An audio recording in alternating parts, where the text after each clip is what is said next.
Hi guys, Bethany here from Dogger Size Dog Training. I'm working here with Skip. He's a dog aggressive dog. He went to a board and train here in Los Angeles. I can't take credit for this good behavior, but we are reinforcing it by working with him on his basic obedience and around other dogs.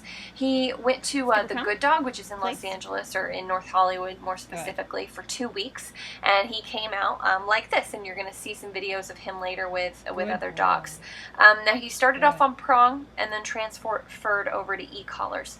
Now I'm showing this video for 2 reasons. One, to show my clients how valuable patterning is, whether they're working with a slip leash, a prong collar, just treat training, or an e-collar, it doesn't matter. This is all done through patterning. Now a little bit more specifically, right here when I call him to me, this is his very first time going to any of these locations. So it smells like other dogs, so he sniffs, so I say no, and I use the e-collar to correct him, which is just like a tap, and then I show it because I want to show how low he's working at, which is a level 4 out of 100. Just to kind of give you an idea, I can't even feel it until it hits like a 13, 14. So that just kind of gives you an idea, and then also you can see by his demeanor, he's a pretty happy boy. And he's older, so the fact that they were able to take such a aggressive dog and completely, turn him around has been pretty phenomenal. Now it's really important for the owners, obviously, to continue this training, and that's actually the hard part. But I'm just here to kind of whip them into shape a little bit more, just to kind of give them a reminder on this patterning right here. So I'm just calling him to place, just to numerous points in the apartment. And if you have a house, you're going to want to incorporate the front yard, the backyard. If you have those rise cots, that are up a couple inches off the ground, man, those are really great.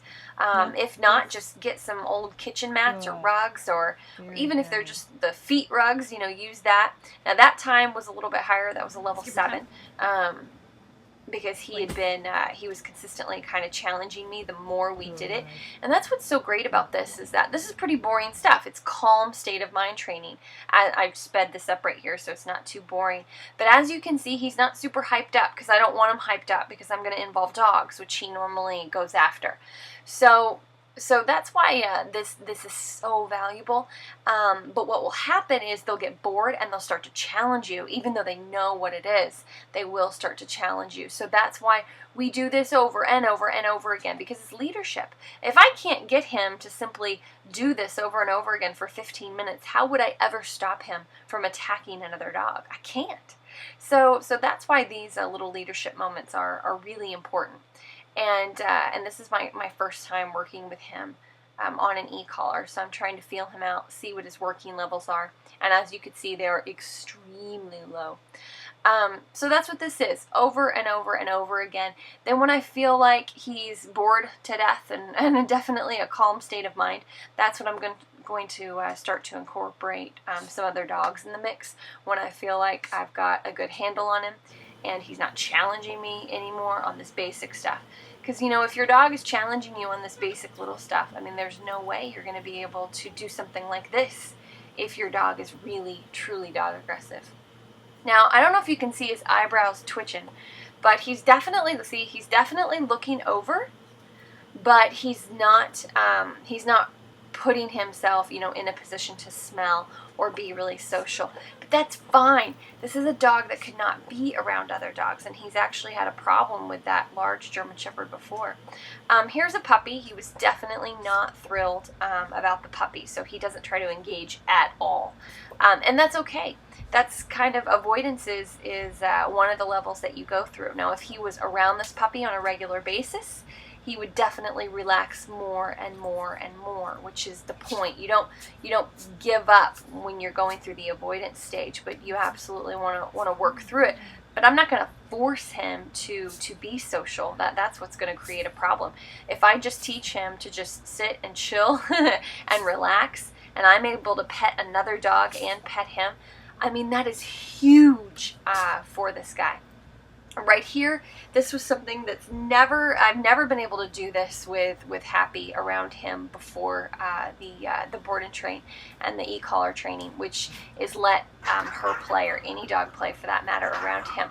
She's so vocal that it would always make him very, very nervous and insecure, and he would just get that weird look in his eye, like he couldn't handle it. And Happy's a dog that he knew previously, so to be able to do that and him be so relaxed in his bed, learning to cope with that stress, that's amazing.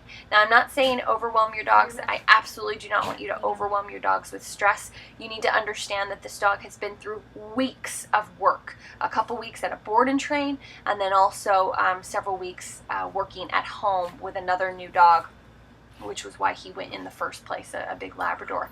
So, and I'm just showing this right here to show that I can turn him off and I can turn him on. And that's what's really important here. He's still the same old self. He absolutely loves to play ball, which is why I showed this. He's a really cool dog. He's one of my favorite dogs I've ever worked with. And I just wanted to show this, to show that that's not how he lives all the time, in this calm state of mind where he can't move. I mean, this is just part of it. If I need to be able to control him in situations with other dogs, then I have to practice. And you practice at a really, really low level, and you work your way up slowly. So yeah, so I just wanted to give you guys a little taste of when I say patterning the behavior, patterning your dog, working on duration work, working on place. This is what I'm talking about. I don't care what tool you're using. You need to be able to call your dog to you and do this for long periods of time. I think we did this for about 15-20 minutes before I brought out the other dogs, and then I gave him a break, of course. We went outside, went for a walk, had play in between, giving him lots of breaks so I don't overwhelm him at this point. But yeah, guys, this is what it's all about. This is training your dogs, especially if they have any sort of behavioral issue, even if it's just overexcitement. It's the same thing. Your dog has overexcitement when people come in the door. This is what you should be doing. They shouldn't be greeting people. They should be laying in place. Alright guys, so if you have any questions, info@doggersizela.com. If you're local to the LA area and you'd like to work with me, doggersizedogtraining.com, and don't forget to subscribe.